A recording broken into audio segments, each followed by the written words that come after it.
Jennifer, I'll start with you with how the president responded.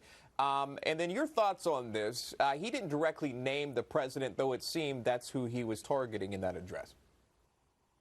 Yeah, that absolutely is who Barack Obama was targeting. Look, I find this to be highly ironic. Here you have a former president who could not even get up a website for his health care plan, criticizing the current president over a healthcare crisis. I mean, imagine for a moment if the Ebola crisis had been as easily transmissible as the coronavirus crisis. We would have widespread, a greater crisis than we have today. The truth is, the models all showed that 3 million Americans were going to die from this. The numbers, as you just reported, are somewhere around 100,000.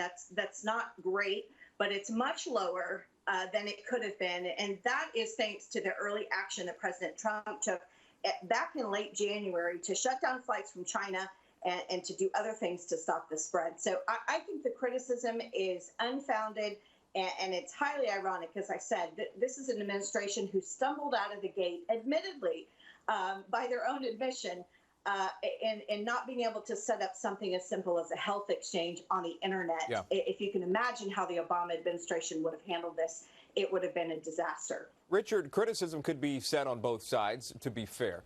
But when you think about the medium, if you will, of this whole thing, a commencement address, from my understanding, a commencement address is something inspirational. At least that's what I remember. Yeah, no, I agree with you, Sean. I mean, here's where we are. We are 6 months before a presidential election. And I agree with you that Obama had to walk very softly, but there's a lot of questions that are coming out about how Trump has handled this, and they're very concerning. Last week was a disastrous week for Donald Trump. He had members of his staff, doctors testifying in the White House, Dr. Bright and Dr. Fauci, essentially saying that he was handling this thing abysmally. And quite frankly, he said 2 days ago, we have prevailed. He said it's over, we prevailed. Meanwhile, we're going to reach 100,000 deaths in this country. Ebola, you want to compare it to Ebola? Ebola, there were less than 10 deaths. I'm not saying it's the same. It's not the same. But the bottom line is that we've never had a plan. And that's what frustrates not only Obama, but a lot of the people. Remember, a lot of the people that voted for Donald Trump are now unemployed. Donald Trump was riding a heck of a high, and he was doing very well on it. And all he wants to do is get that economy back. Well, you know what? It's not happening so quickly. Yet last night, the Federal Reserve Chairman was on 60 Minutes, and he said this is not going to happen quickly. So now Trump is faced with, if he had a strong economy, he'd have a very good chance of winning. Now he's faced with not only a weak economy, probably the biggest disaster, the biggest crisis, certainly in modern American history, maybe even in American history, and he doesn't know what to do about it. So what he does, he just deflects at best. He says Obama was terrible, Biden was terrible. But the bottom line here is the fingers are really pointing to no one other than him, and they're being pointed by his own staff. That's what's ironic here. Talking about that topic, go ahead, Jennifer. Yeah. Well, look, I think that's unfair to say that President Trump hasn't done anything. He sent naval ships to major cities to help. They sent millions upon millions. I mean, I'm talking like 100 million pieces of PPE to cities who needed it. They've rolled out testing. We have more testing than some nations combined at this point. We have the most testing now than any country in the world. I agree it wasn't done quickly enough, in my view, but they've caught up to speed there. And look, President Trump can throw jabs too. Sometimes I don't like it, but if he's being fired at by a former president, that's his prerogative. That's his prerogative. So I think it's unfair to say all he's doing is sitting around all day throwing jabs. He's working for the American people.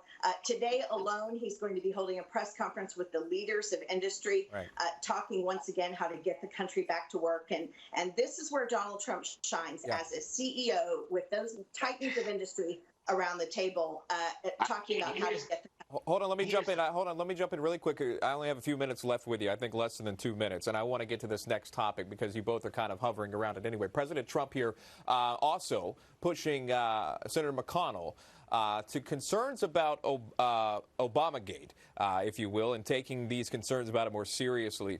My question, Jennifer, for you is how much blame is there to put on Republicans right now, like McConnell? Because if you're pointing to this Russia collusion was a hoax, who's accountable for this? Who has to take charge to look even deeper now? Well, that is members of Congress. That those are people that head the committees. Those are people like the Majority Leader Mitch McConnell. But look, it's really up to the American people, and I think Congress will investigate what the American people want them to. And the polling on this is pretty high. Look at President Trump's own polling numbers during the Russian collusion narrative. He increased in that. And so I think what you see here, politically speaking, even though there is a serious healthcare crisis going on, I think politically what you're seeing is President Trump trying to get back to the storyline that works for him. Much like Hillary Clinton, the lock her up chance. I wouldn't be surprised once we all get back on the campaign trail in the fall if we hear lock him up chance. And that does go back to Joe Biden. And that's fair because Joe Biden has said he wants to run on his character. And now we're finding out that Joe Biden's character might not be so great. We find that the trail of the unmasking, listening to Americans' phone calls, even without a judge's warrant, we find out that trail led right back to Joe Biden and the inner circle of Barack Obama's staff. It definitely cuts against the character argument. Richard, back to you on that question of President Trump. Let's be clear, Sean. Lindsey Graham, the head of the Judiciary Committee of the Senate, said, President Trump, be careful what you wish for.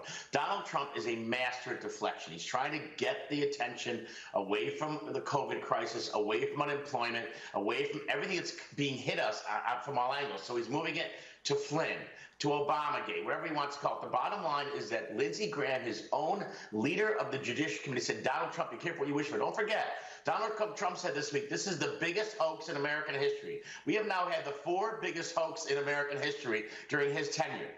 The Mueller investigation was the biggest hoax. The second biggest hoax was the Ukraine investigation and the impeachment. The third biggest hoax, let's not forget, was COVID. Now the fourth biggest hoax is this. He's got to use another word. I mean, come on, Trump. I know you love the word great. I know you love the word hoax. But as far as his numbers go, he's not polling well. Breitbart, a very right-leaning newspaper, came out this week, said he's killing it at 45%, and other 538, another analysis said it's at 43%. And for a leader during a crisis, he should be in the 60s, 70%, like many leaders are in other countries. Oh, Richard. I got to pause you real quick, Richard. Let me let Jen go ahead, final response, and then we'll go. Go ahead. 2 quick fact checks. President Trump, according to the Gallup poll, is higher approval rating right now than Barack Obama was through most of his tenure. And second point, Lindsey Graham said, be careful what you wish for, but that was only regarding having former President Barack Obama come testify because of the precedent that would set for other presidents to be called. He did not say that about the entire investigation. Lindsey Graham will be there. He'll be calling witnesses. I'll bet you that. And I'll cut it right there. We're going to meet back up in just about an hour, so stick around. That is Jennifer Kearns, Richard Roth. Happy Monday to both of you guys. Thanks for sticking around.